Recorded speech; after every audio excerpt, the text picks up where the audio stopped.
On today's video, we're going to discuss the news that came out during the Cantina live stream about the SWTOR update 5.10 Jedi Under Siege.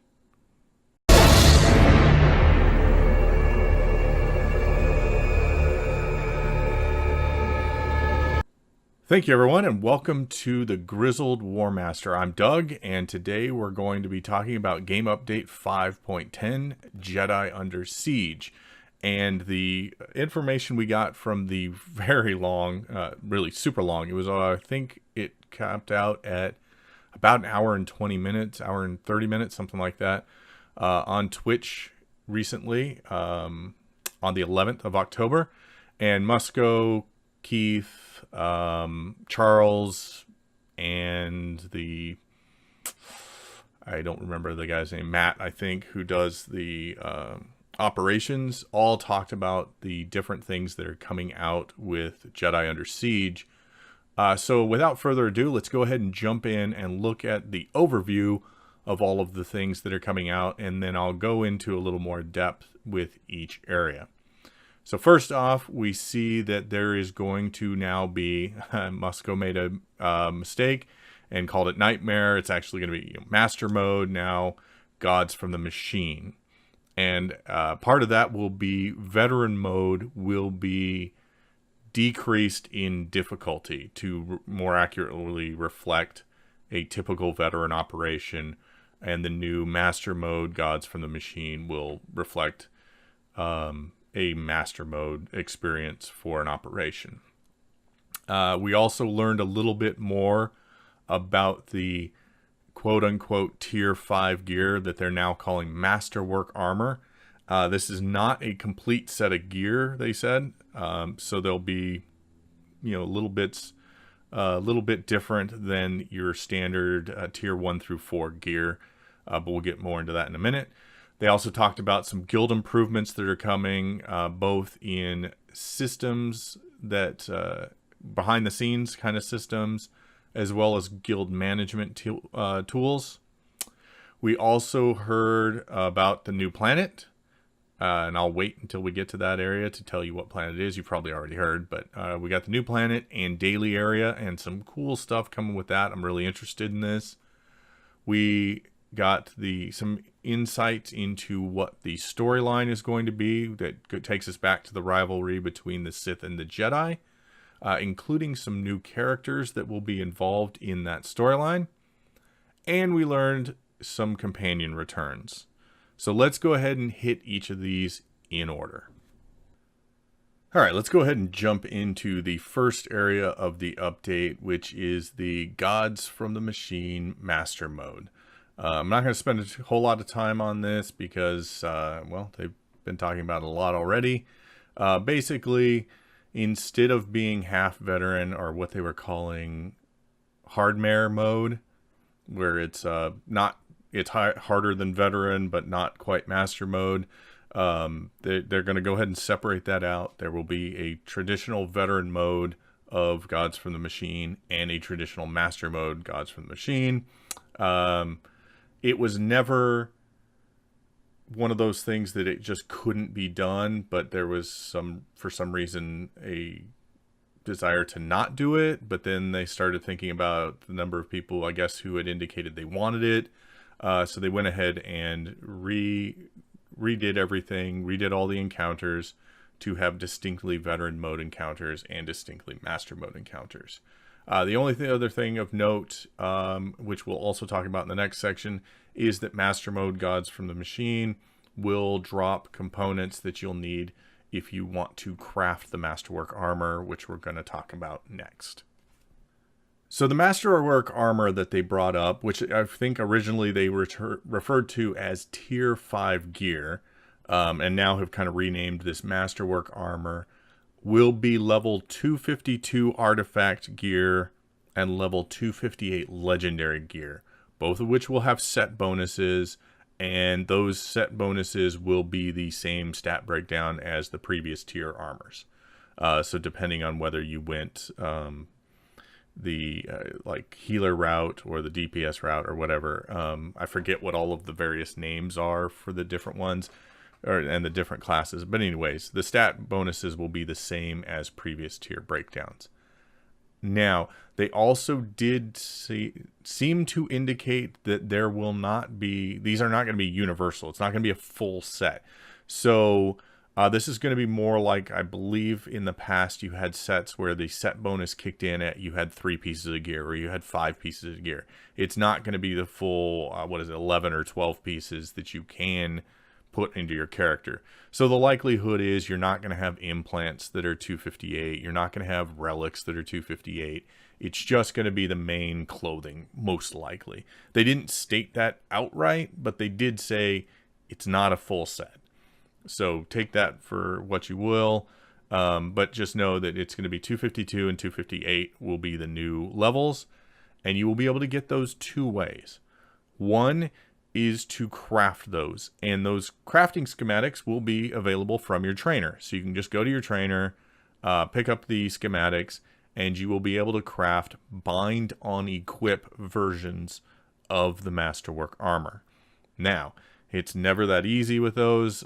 They did say that crafting is the quickest way to get it, but you're going to have to acquire special materials to build this. It will use some of the normal crew skill, metals and biologics and whatnot to build those, but there will also be special materials available through the OSIS weeklies, through PvP, through Conquest, and from Gods from the Machine bosses that will drop these special components. And I believe they kind of focused on Gods from the Machine bosses dropping components in most of what they were discussing, but I believe each of those 4 areas will have a unique component. So if you don't normally PvP, you're going to have to go either get into PvP or buy materials from PvPers. If you don't normally do Conquest, you're going to have to get into it or buy from people who do Conquest, or alternatively, the Gods from the Machine, if you don't do operations, you will either have to get into that or specifically buy those materials, or buy the armor from people who do crafting. Or there's an alternate way you can get it, and that is through gameplay. These will be bind on a pickup, not bind on equip, so you won't be able to sell these. So if you are a crafter, you could make the various parts of the armor and sell those, obviously, which I just indicated you could buy them from them. But the other way you can get that is through what they're calling Masterwork shards, and you would buy this equipment from reputation vendors. I believe they're saying they're on OSIS. They might put them on the fleet as well, but they're definitely, it's an OSIS reputation vendor. And there will be reputation cutoffs before you can get various pieces of the armor. Most likely you can't get the 258 until you get to the highest level of reputation. They didn't say that specifically, my guess, but it's probably a pretty good guess. There will be a number of ways to get Masterwork shards to buy this armor. One will be from special weekly missions. They did not really go into depth about what that would be. But there'll be some sort, and those might be connected to Conquest. Who knows? But there'll be some sort of special weekly mission. There'll also be the OSIS weekly that goes along with the daily missions on OSIS.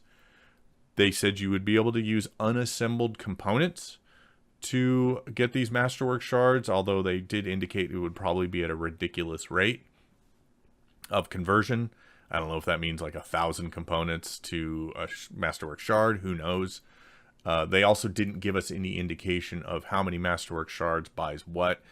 So it's really hard to tell what any of this is going to do. And finally, the command crates, 300 plus, will have a chance of dropping Masterwork shards. Also from the command crates, you may get a random drop, very rarely, of the 252 gear. So the artifact level, not the legendary level. Those may also drop from the OSIS World Boss Weekly. So there's a number of different ways to get the Masterwork armor depending on how you play the game. All right, the next thing they talked about was guild changes. Well, actually, guild enhancements. So they're adding a few new things. First off, guild progression, meaning your guilds can now gain levels. And those will be based on completing planetary objectives during conquest. So the more guild members who meet their planetary yield objective, the more experience points and the quicker your guild will level. And then the guild levels will open up temporary perks that can be slotted via your guild ship. So essentially, as you level up, you're going to gain guild currency. And then using that guild currency, I assume that you'll also, as you level up, they weren't super clear on exactly how, if it's a one-time as you level, you can buy perks, or if the level opens up perks. I don't know that they've necessarily decided on this because this element is still in production. So it's still in development right now. But anyways, your guild will earn currency, again, based on the number of members of your guild who complete their planetary objective for conquest. That'll get you guild currency. And then you will use that money, or that guild currency and credits to slot temporary perks that apply to everyone in the guild. And this, I think the number of perks you can have depends on how many areas of your ship are open. So the more open your ship is, the more developed your ship is, the more perks you can get or have active at the same time. But they gave some clues as to what they're looking for in the way of perks, but these aren't done. They're not set in stone. So some examples they gave would be things like everybody in your guild earns extra experience points, or you scavenge or bioanalysis, or what you do gathering in the field faster, or you can add conquest elements. So say your guild is really good at crafting, you could add another crafting conquest objective specifically for crafting, or specifically for PvP, or for operations, or whatever your guild is good at. You could put a perk, and they are temporary. They last. They didn't say they used the example of a week. He said that's not guaranteed. My bet is it will be a week, that it'll apply for an entire conquest round, and then you would choose the next set of perks based upon what the next conquest is going to be. That's my guess. That makes sense, but it's not done, so we'll have to wait and see what ends up happening. So either way, I think these are cool new additions. The idea of your guild leveling, your guild getting these perks, but basically these specializations that your guild has, in game.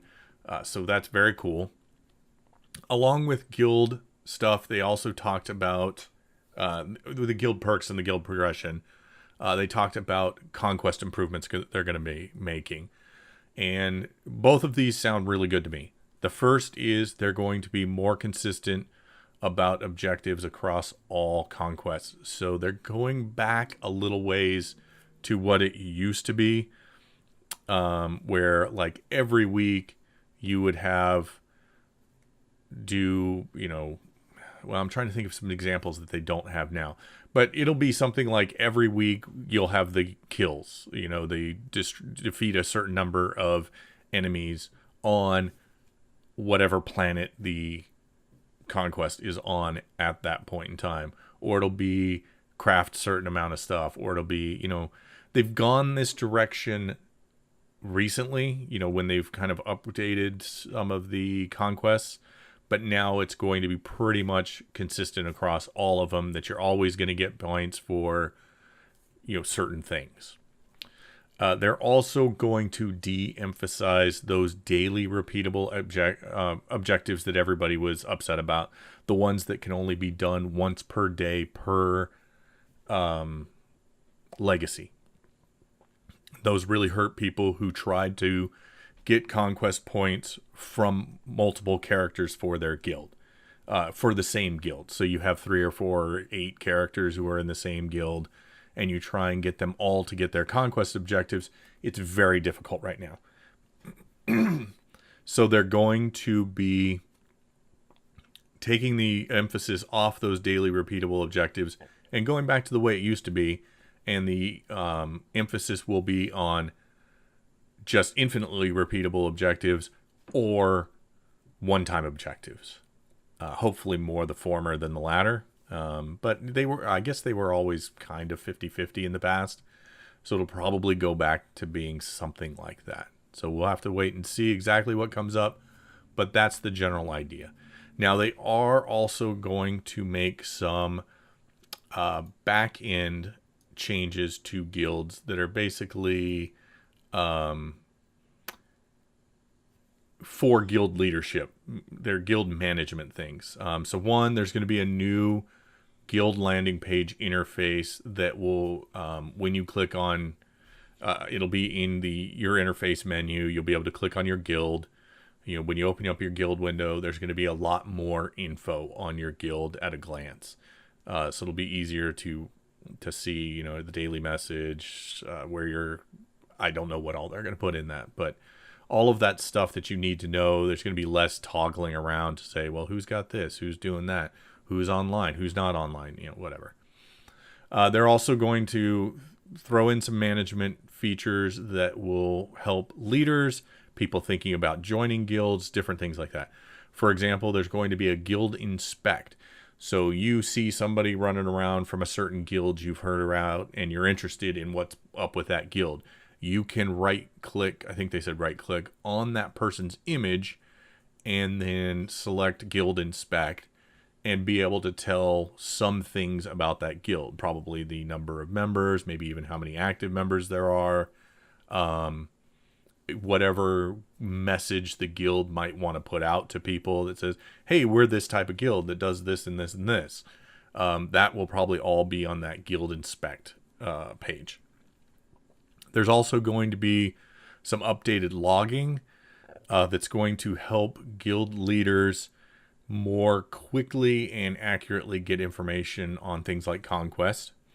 There's going to be guild mail where you can send mail to all members of the guild, making it easier to, or maybe all officers or all people within a certain rank, just to let them know, hey, we're doing this, we need you to do this, kind of thing. There's also going to be a ban by legacy, and that's kind of a misnomer, they said. It's banned by person. So it's not the legacy you see their name, named. So it's not like the Geek Legacy.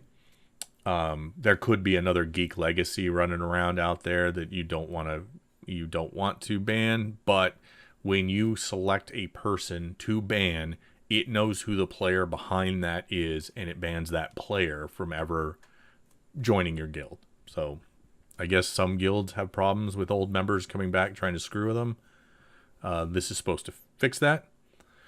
They're also going to add more guild ranks. So the maximum number of differing ranks that have differing privileges within the guild are going to be added. So I'm not sure what the current limit is, but they're increasing that.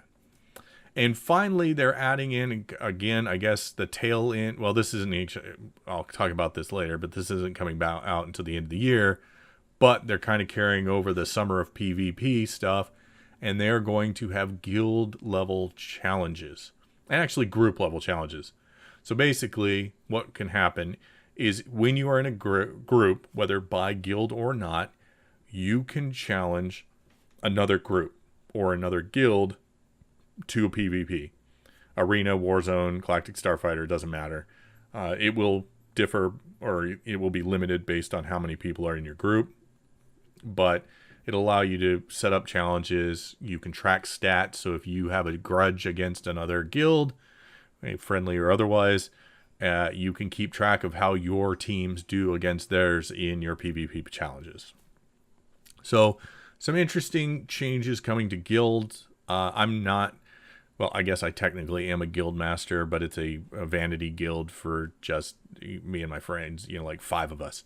So it's not that big a deal for us. But for big guilds, I think this is going to be some cool stuff. I'm liking all of the stuff about leveling and the changes to conquest. That all sounds great. So I'm really looking forward to that. All right. The last 2 areas or 3 areas of the update, I'm going to just kind of cover all together. I'm not really going to go in depth into the story. So actually, let me knock that out first.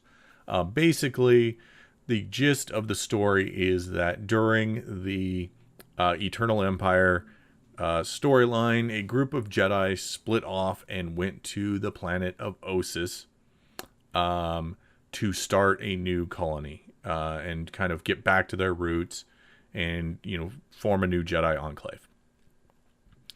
The Sith find out about this and are trying to stop this, you know, to kind of destroy the enclave and, you know, take it to the Jedi, you know, kind of knock them out, because the conflict between the Empire and the Republic, the Jedi and the Sith, it's getting back to, you know, it's gaining steam. It is becoming the focus again.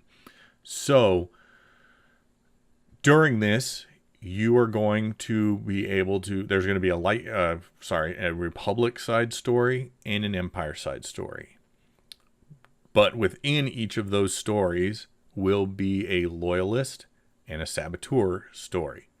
So, correct me if I'm wrong, or, you know, we'll see if they update this, but I'm pretty sure I understood this to mean that if you were a Republic character who supported the Republic during Iocath, then you will take the Republic storyline and you will play it as a Loyalist.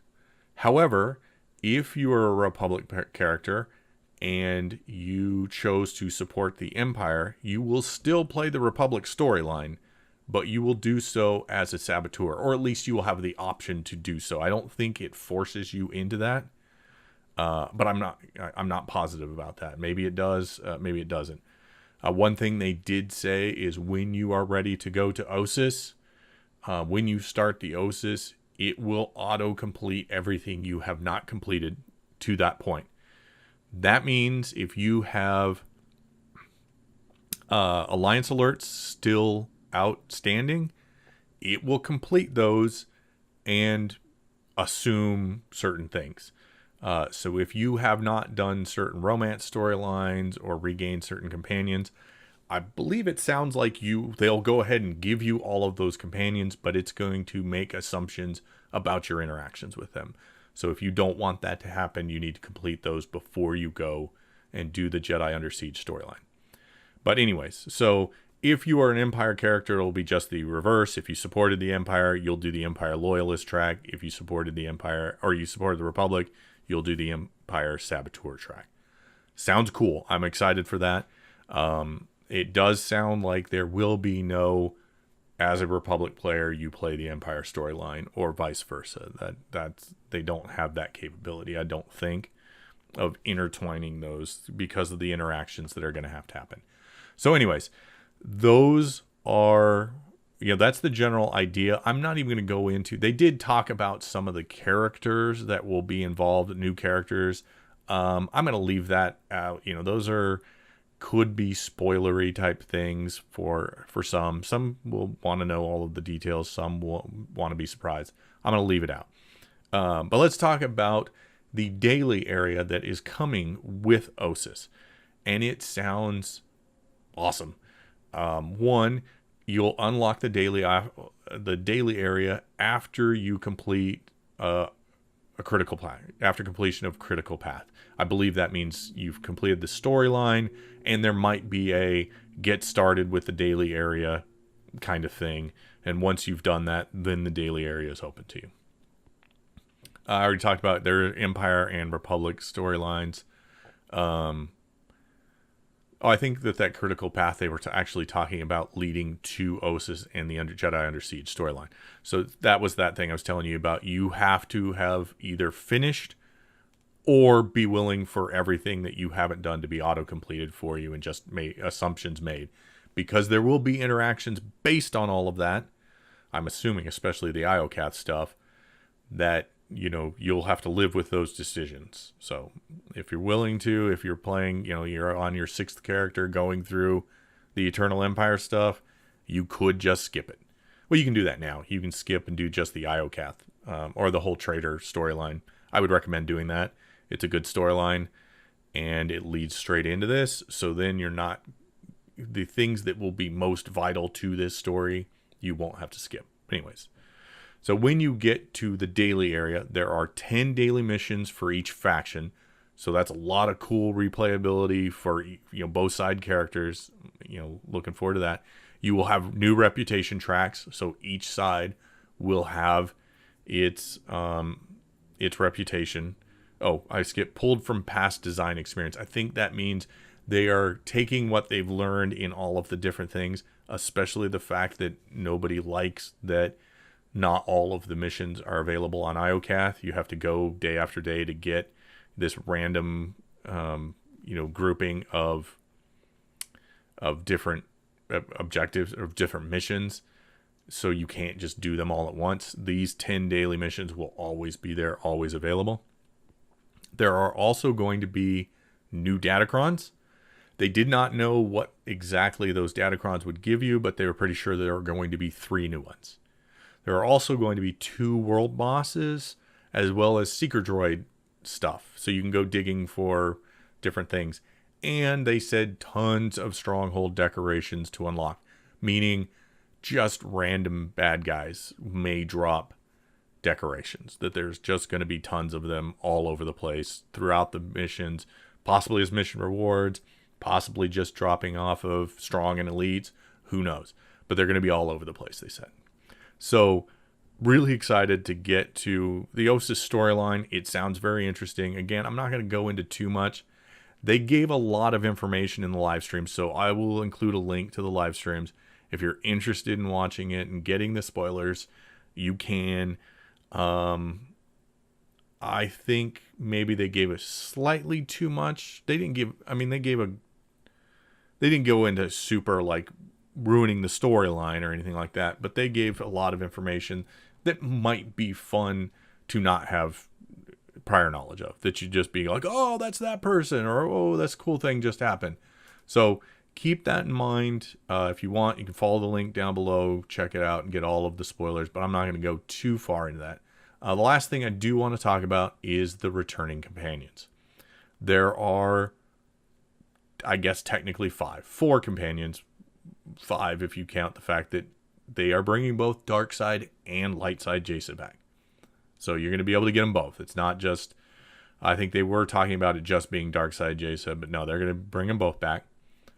Nadia is coming back.